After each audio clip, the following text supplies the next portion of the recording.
Maybe you can reshare your screen, right? Yeah, now we can see the presentation. You can see it. Okay, I'll put it in the slideshow presentation. Yeah, now we can see it. Thank you so much. Okay, all right. Yes. Thank you so much, Nadia. And let me just decrease this here on the side. Maybe and put it on the option here to do side by side. Okay.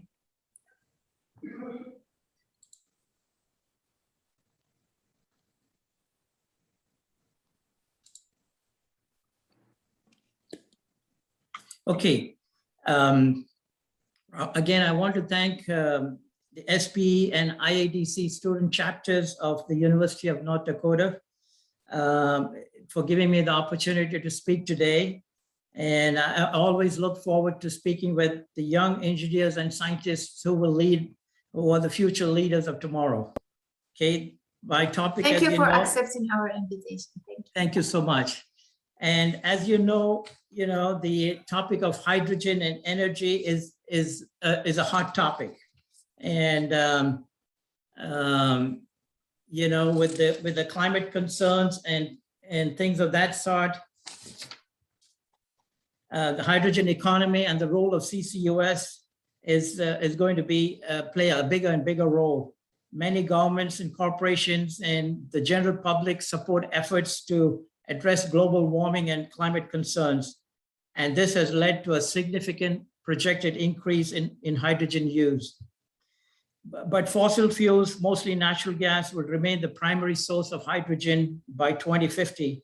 And the oil and gas industry, with its unique skills, resources, and experience, can play a major role in this energy mix transition. So let's go to the next slide.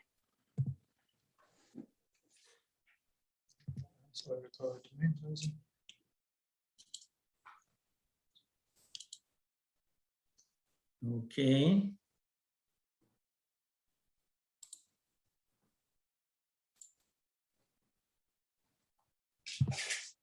The outline of my presentation, again, I'll go back to,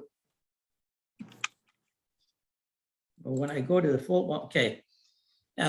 We will cover the production and uses of hydrogen in the various industry sectors, its health and safety risks, a brief look at the future hydrogen economy, a listing of the CCUS projects that are currently active or planned globally, and the challenges in massively scaling up the hydrogen economy.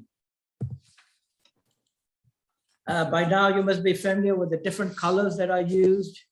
You got gray, blue, green, carbon negative. So anytime you're talking of hydrogen, you'll have to become familiar with all these colors. So black hydrogen, you'll hear the term sometimes, that's the hydrogen produced from coal. Gray from natural gas, brown from lignite. So, and then a new term that you'll also use is, besides blue hydrogen, green hydrogen, you'll also hear turquoise hydrogen. And that is from the pyrolysis of methane. And you get carbon black. So it uses heat from electricity rather than combustion of the fossil fuels itself. So the green hydrogen is the one that has the highest production cost and the lowest emissions and the lowest potential for cost reductions. What do we mean by carbon neutral? Carbon neutral refers to the greenhouse gas reductions as per the Kyoto Protocol of 1997, and you get what we call a carbon offset credit. The net zero carbon aims to limit global carbon emissions to reach net zero by 2050. And this is, we are trying to limit the surface temperature rise to 1.5 degrees Fahrenheit as per the Paris Agreement.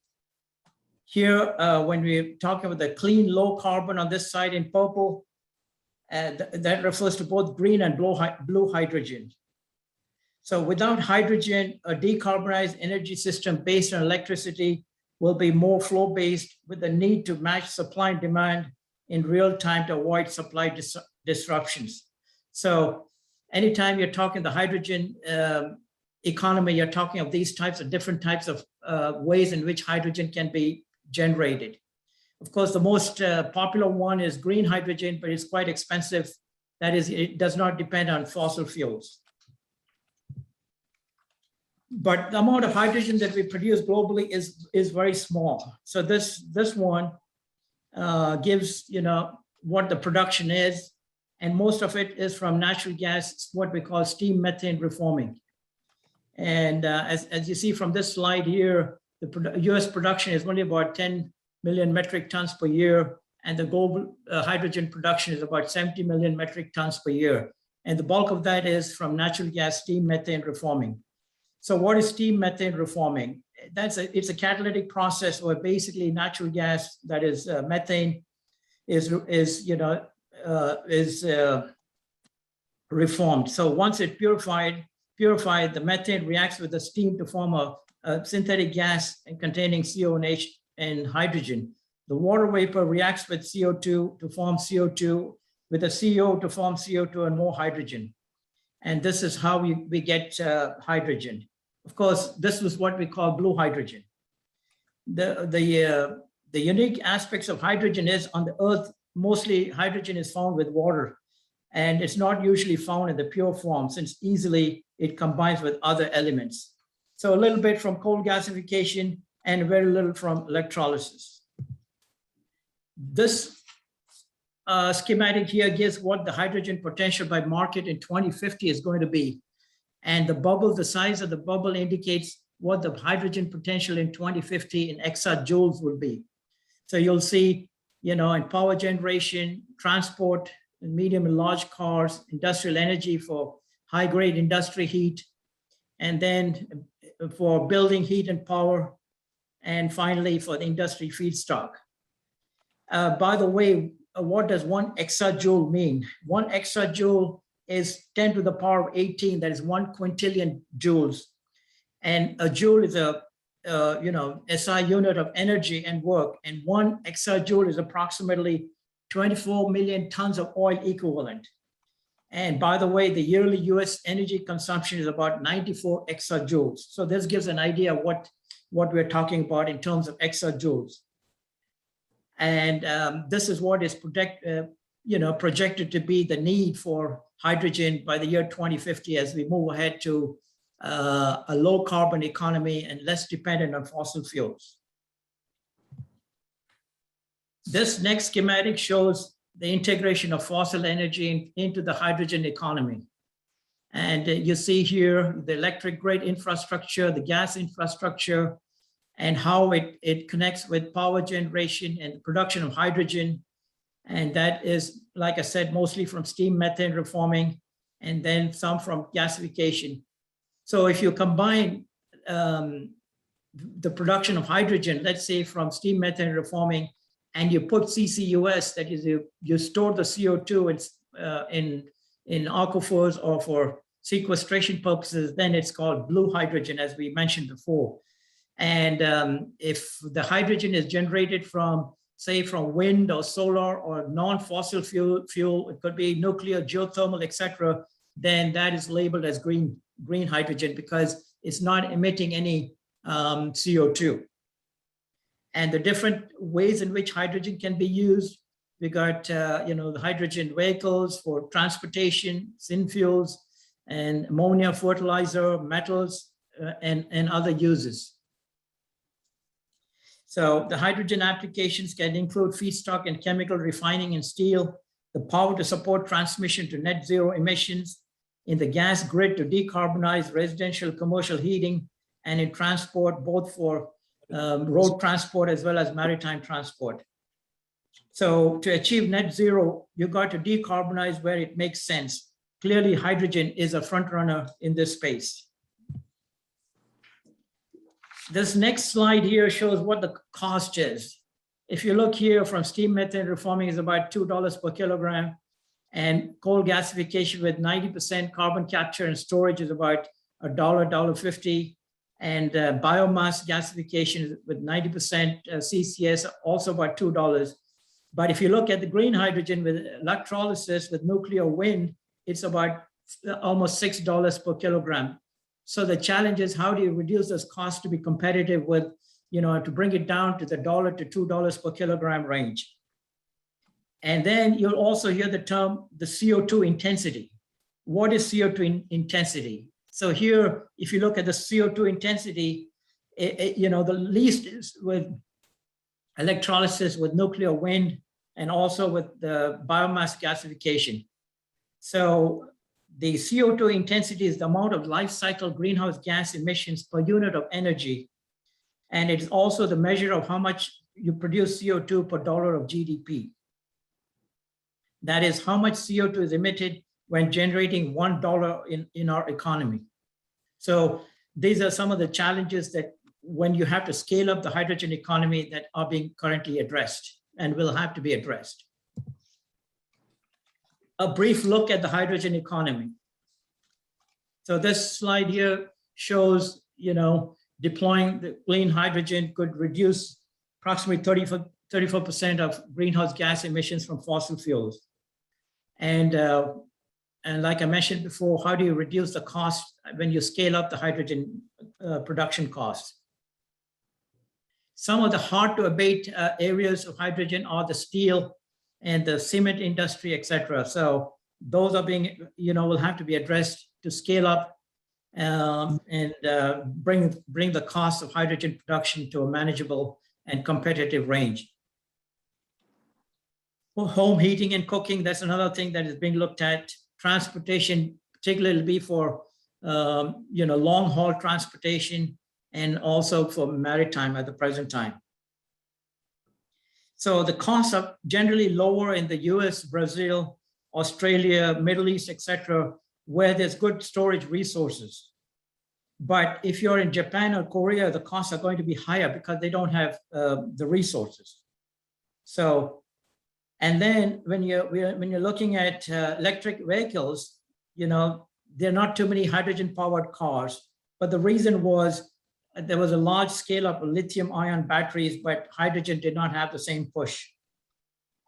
Currently, 30 to 40% of the global electric power comes from gas turbines, but they emit CO2. So the use of hydrogen fuel in gas turbines will be important in decarbonizing the hydrogen industry. A lot of effort is being paid by national labs as well as particularly in EU, Japan, et cetera, on how to increase the use of hydrogen in the different areas. The resulting zipper condition are very favorable to zipper condition. Health and safety aspects. That's another issue that has to be looked at when you're dealing with hydrogen. Okay, even though it's the simplest element on Earth because it has one proton and one electron, but like I said before, it's mostly found as water and not usually found in its pure form. So 1 kilogram of hydrogen gas at normal temperature and pressure has the same energy content as 1 gallon of gasoline, but it's 11 times lighter than the air we breathe. So to store and transport hydrogen, volume must be significantly reduced. So for this reason, its density must be increased. You've got to have larger and faster flowing pipelines and larger storage tanks, etc. The thing with hydrogen is it diffuses more easily than natural gas into some materials when you're talking of iron and steel pipes through sealings and connections. Even though it's non-toxic, but it's highly flammable due to its high flame velocity and its broad ignition range. Some of us may remember what happened with the Hindenburg back in 1937 in New Jersey when 36 people died in that Hindenburg balloon, or the airship as we call.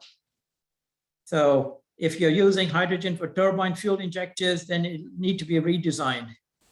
So there are a lot of challenges that are being addressed in order to increase the use of hydrogen. For large scale volumes of hydrogen, it needs to be stored. So geological storage of hydrogen is being looked at, especially since we already have experience with, salt caverns, etc. So that is being looked at for large scale storage of hydrogen. For small volumes, you can handle it with tanks, etc. But for large-scale storage, you'll have to look at salt caverns, and then depleted oil and gas reservoirs and deep saline aquifers are also being looked at, but the top priority is salt caverns. There's a facility in Texas that is currently operating, and then there's another project that's supposed to come online in Utah that will be the world's largest power plant, to operate with green hydrogen. And 5 salt caverns have already been solution mined. And this ties in with whether they will be regulated as what we call class 3 wells, because we got a lot of experience with class 3 wells with solution mining of brine for storage of, natural gas, and also with other forms of mineral storage. One salt cavern can store approximately 150 gigawatt hours of equivalent energy. So a lot of work is being done for salt cavern storage of CO2, and then also depleted oil and gas reservoirs. And but we have very little experience with storage in deep saline aquifers. This next slide shows what are the current projects that are operational for hydrogen storage globally. And it gives an idea of what the working storage is, who the operator is, and the type of storage, whether it's a salt cavern or a lined rock cavern, etc. But as you see, the majority of them are salt caverns and a couple of oil and gas depleted fields. Offshore, if you're looking at offshore, that's also being looked at for storage of CO2. And this is, being looked at, it's been called the Deep Purple project for large-scale offshore hydrogen storage, is being led by Technip and some other operators. And what this project will do is it'll use offshore wind energy to produce hydrogen from seawater, with the hydrogen stored subsea for later use to provide renewable energy on demand. And this is what we, like we said before, if you're using renewable energy to produce hydrogen, then it's the most preferred option that is looked at, and we call that green hydrogen. Now, where does CCUS come in? Like I said, if you combine the production of hydrogen and you get CO2 and you store it in the subsurface, then blue hydrogen is what we call, if the source is from steam methane reforming of natural gas or oil and gas or coal gasification from fossil fuels, then you have blue hydrogen. And these are the global CCS projects. You have about 22 in Europe, 14 in the Asia Pacific region, 4 in the Middle East, 1 in Brazil, and 24 in North America. And if you get this list from IOGP, it gives a breakdown of each of these projects, but this is about 2 years old. In the last couple of years, a number of projects have been announced, and this will be updated, with many more being added to this list. So, for instance, in Saudi Arabia, you may have heard about NEOM, a zero carbon city that is being planned, on the banks on the Red Sea. And then you got Oxy Low Carbon Ventures, which will be the largest direct air capture for the Permian Basin. And it's supposed to design about 1 million tons of CO2 annually from the atmosphere. Then you got ExxonMobil's projects globally, where they have announced about 20 projects, CCS globally. And then these hub clusters that are being announced in different, including the Texas Gulf Coast. And you got the Port of Rotterdam, and then you got the Port of Antwerp, and you got the Acorn project in Scotland. Then like I said, in the Gulf of Mexico, Talos is teaming up with Storegga, and this will be the first permitted offshore CCS project in the world once it goes online in the Gulf of Mexico. So there's a lot of work going on in different parts of the world, and that's the way we're headed. But like I said with the caveat earlier, there are going to be a lot of challenges in scaling it up. Now, this is a courtesy of Shell. It's a good slide. Deep down, they have a solution. Up here, too much CO2 is a problem. And Shell has a huge project in West Canada with their sands and with the steam methane reforming. It's one of the largest projects in the world. I think in today's session was very informative, and one of the questions was what financial support is being given. For this project, I think it was 1.1 billion Canadian dollars, out of which about approximately 900 million Canadian dollars was aid given by the government of Alberta and the government of Canada. So you can get an estimate of how much funding is required in order to get these projects going. Out of 1.1 billion, approximately about 900 million was aid that was given by the government. Now, what are the energy developments that have occurred? Okay, so coal is on its way out. You know, a lot of the coal projects are being phased out, particularly in Europe and the US. And then the gas is also in decline. But there's a lot of caveats that we have to say. Like I mentioned earlier, oil and gas is going to continue to play a role. It is not going to disappear. It will play a role in the transition, but maybe not as dominant as a role that it's played. But people who say that oil and gas is not going to play a role are, in my opinion, misplaced. But the transition to a low carbon is inevitable. Even every country, including China and others, have signed on. And apparently, if society and regulations are in that direction, then that's the way it's headed. Big banks, for instance, they are hesitant to give funding, and there's pressure from society and from stakeholders in order to get funding for fossil fuels, what we call green deals. And then the US Treasury Department has issued guidelines. So if you got a project globally, institutions like the World Bank and the development banks, etc., will not give you the guaranteed loans that you need, except in certain projects. So this is the way we're headed. At least that's the way it looks like at the present time.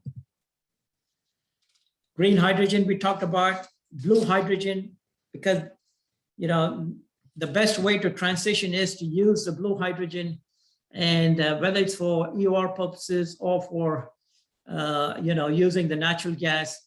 For instance, in Europe, natural gas and nuclear energy were considered green initiatives, so there's some discussion about that. Now, some of the regulations that have been passed in the US, as you know, you've heard about 45Q and some of the other ones, and there's talk about right now you get $30 a ton if you put the CO2 for EOR, and $45 a ton for sequestration. And there's talk in the current bill passing through, but it's not been approved in the Senate, that it could go up to $85 a ton for storage and $50 a ton for EOR. And this does not include some of the incentives for carbon capture. And then again, California has passed laws, or at least in the bills, that there will be no IC engines, etc., by 2035. And the same focus on methane emissions. And finally, racial justice has also entered, some discussions. And that again is, equity for disadvantaged communities, how you're going to share this on a global basis, where some economies say, wait a minute, you enjoyed the benefits of industrialization with fossil fuels, and now you don't want us to use fossil fuels in order to protect the environment. So you got to help us with the economic aid packages. So to summarize, hydrogen will play an important role for future energy needs, and CCUS will play a bigger role in enabling transition to a low carbon economy. But you're going to have major challenges to massively scale up the hydrogen economy. The government policies, financial incentives, cooperation between different countries, the buildup of infrastructure and commercial markets. What are the technology challenges for transportation? Can we use the existing gas pipeline networks by blending in hydrogen. That's being looked at. Right now, you're restricted to about 10% hydrogen, but there's studies being taken and in order to increase the blend of hydrogen in the existing pipeline network. So to summarize, we can play a big role in this transition, including the hydrogen economy, with our skills, our resources, and our experiences can play a major role in the energy mix transition. Of course, there are some who say, why do you want to use, hydrogen generated, blue hydrogen generated from fossil fuels?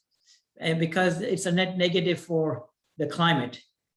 But, the advocates are on one side and the others are saying, if you want to reach the targets that have been set for 2050, 2070, if you don't use the blue hydrogen in order to enable us to reach those targets, otherwise those targets will be difficult to be met. So this discussion and this active discussion is going on. And the last meeting that was held in Glasgow, it's called the Conference of Parties a couple of months ago. That's the latest iteration of what was started in Kyoto and the Paris Accord. And the most recent one was the Conference of Parties in Glasgow that was just held a couple of months ago.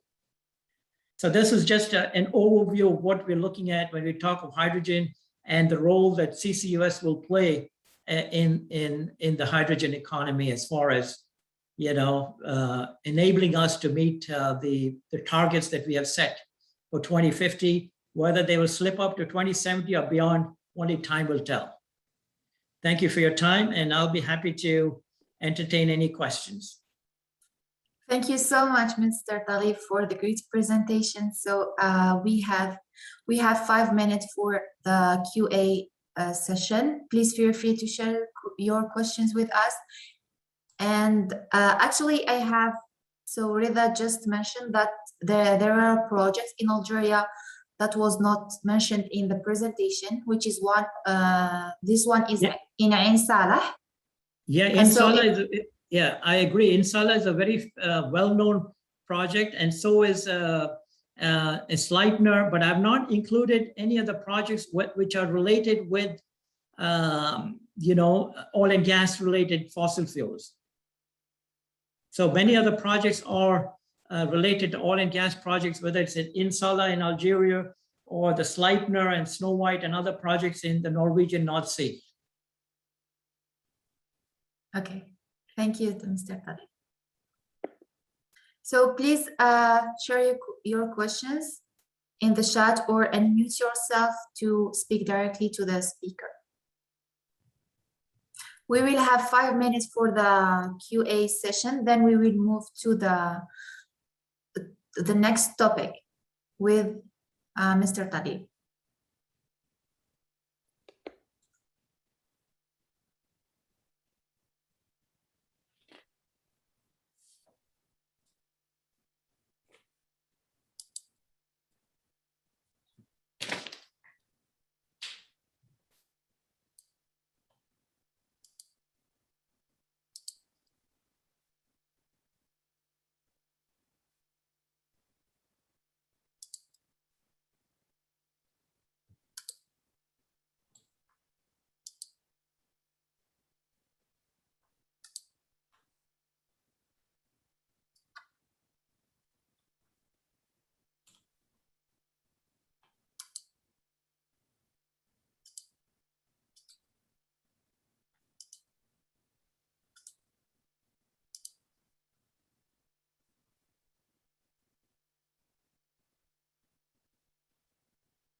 So Nididi just asked a question: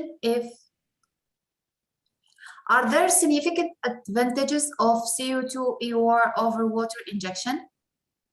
Mr. Talib, are you with Yeah, us? I'm here. Nice.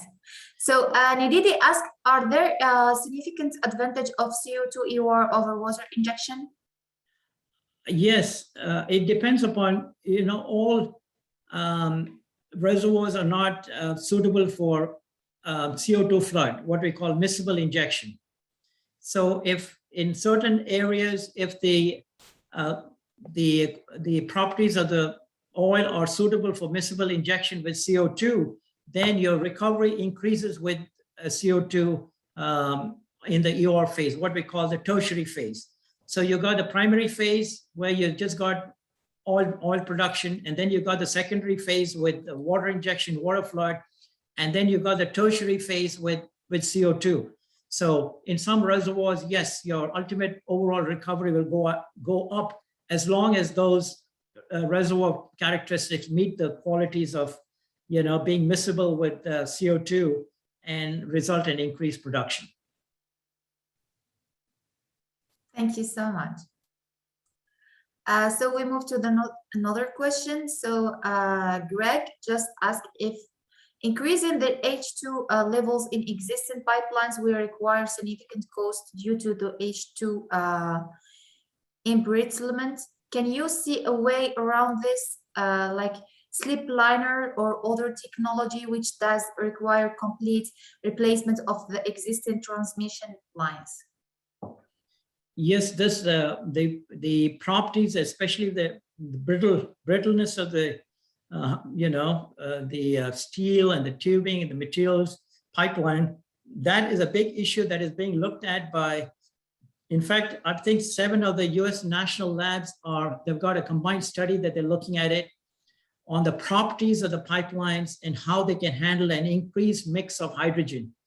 And this is also being looked at by a number of companies in Europe too, and on how to handle the unique characteristics of hydrogen, while at the same time enabling the ability to use the existing pipeline infrastructure. So these are issues being looked at in order to use the existing, and what changes need to be made in order to, because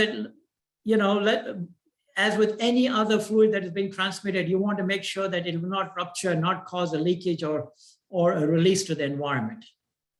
And we talked a little bit of the safety and health aspects of hydrogen. So that is being looked at globally right now. Okay, thank you so much, Mr. Talib.